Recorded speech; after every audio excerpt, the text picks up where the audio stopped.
Guys, no, andito tayo ngayon sa Tipinpin branch ko. Then may problema.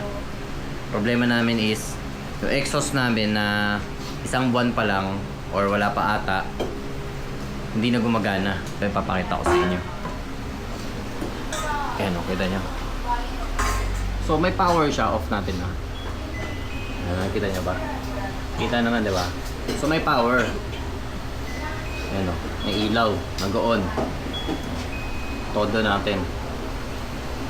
So may supply ng kuryente, nagba-vibrate eh. Problema yung motor. Yung motor sa loob, hindi umaandar.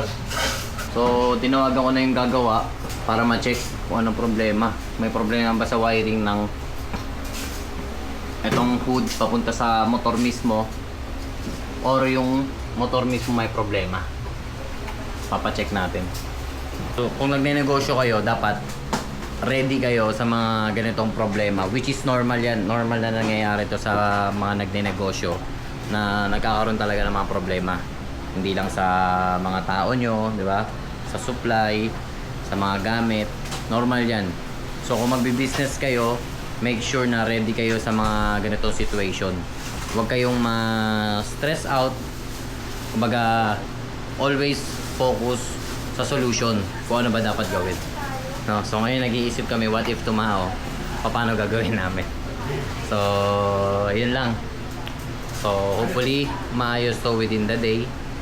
And kasi wala namang may reserba na exhaust, no?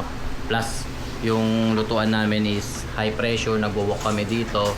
May mga sinaserve kaming mga fried rice. And holiday pa naman ngayon. So, check natin. Hopefully, maayos. Pina-check ko na kahapon sa gumagawa sa akin. Wiring walang problema kasi gumagana naman yung hood. Yung hood kasi nakakonect na yung motor doon. So parang ang problema is yung motor. Kaya ngayon pupunta tayo sa supplier.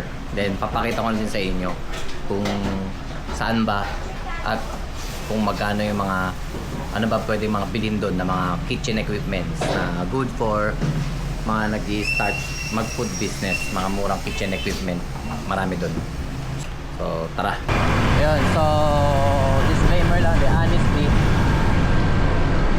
yung warranty, hindi ko sigurado. Kasi, di ba, hindi naman ang habol natin. Tulad na itong exhaust ko na 1 month ko palang ginamit, sira na agad yung motor. Kaya, hindi ko sure kung may warranty ba to or ano. Kasi nga, dati talaga past experience ko parang walang warranty, pero siyempre nakausapin na lang natin kung paano ba gagawin. So sa akin kasi mura ko lang talaga siya nabigay. So yung mga previous na ginagamit ko naman doon, maayos naman, tumatagal. Pero tumagal sa akin ng 3 years yung isang exhaust ko dati, yung ginagamit ko pa siya no sa old store ko sa Caloocan.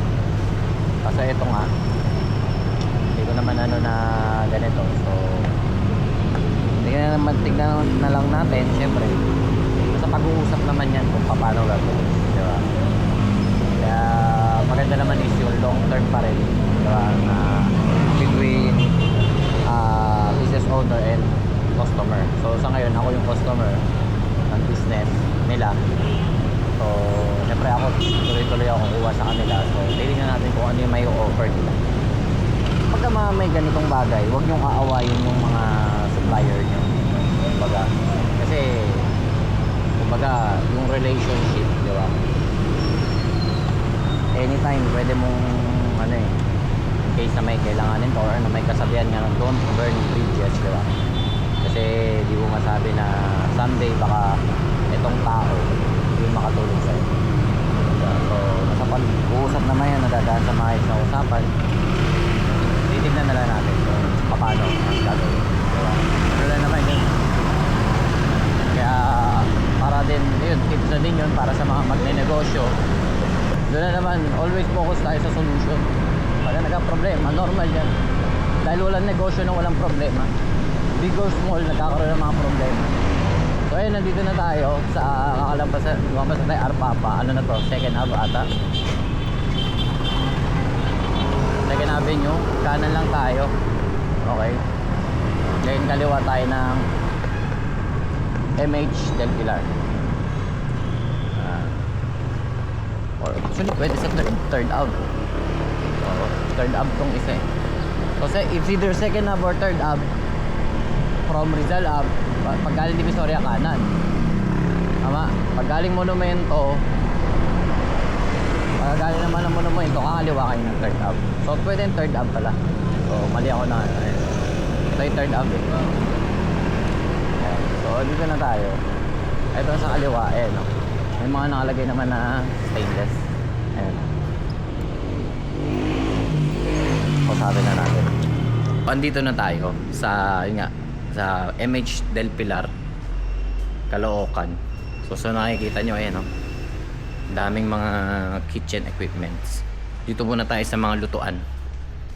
Okay, actually ito mga plato nga, meron din mga babasagin. Diba?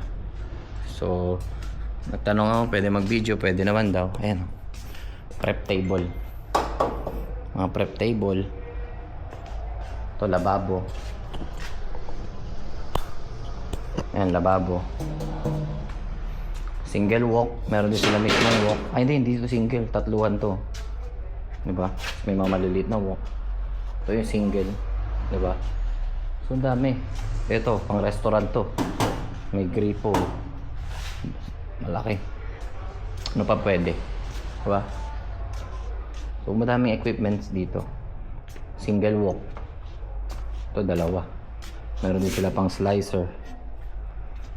So, bago kayo pumunta dito, listan nyo na ano mga kailangan nyo. Para at least, no, slicer. Kita ba? Zoom natin, ayun, slicer. Diba? Ito, mga plato. Check pa natin ano pa meron na. Ito, sabi ko. Strainer, Warwick, chilio, squeezy bottle. Para sa mga ano to, salt and pepper, di ba? Sa table. Knives. Ito. Fry basket. Then mga stainless bowl. Meron sila. Di ba? Mataw. Mataw tawag sa hotel niyan eh. Ito mga bowls. Di ba? So, yung mga kailangan nyo, ilista nyo na bago kayo pumunta. Spoon and fork meron. Alam ko meron makapal nito, meron manipis. Mabilis yupe. So syempre mas mura yung manipis. Kung gusto nyo yung quality, makapal. Ice bucket. Meron ba? Alam ko merong ice bucket dito. Dati bumili din ako. Okay, mga pans. Mga pans, meron din sila. So almost complete naman dito. Yung mga trays. Ha? Sige. So ito, mga pans din. Ayan. Okay. Gripo meron din. Diba? Timbangan. Ako ang binibenta nila to. Chopping boards.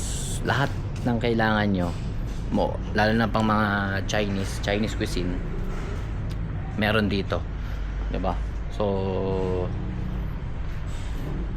kung dadayo kayo dito, diba, suggest ko lista nyo na lahat ng mga kailangan nyo para sa gagawin yung negosyo na food business, or kung magbebenta kayo, canvas nyo na magkano sa online binibenta, di ba? Para at least pagdating dito, tanungin nyo yung presyo, then kung pasok, kumbaga yun nga sinasabi ko kanina, kung may margin kayo, nakikitain kayo, may kikitain kayo, di ba?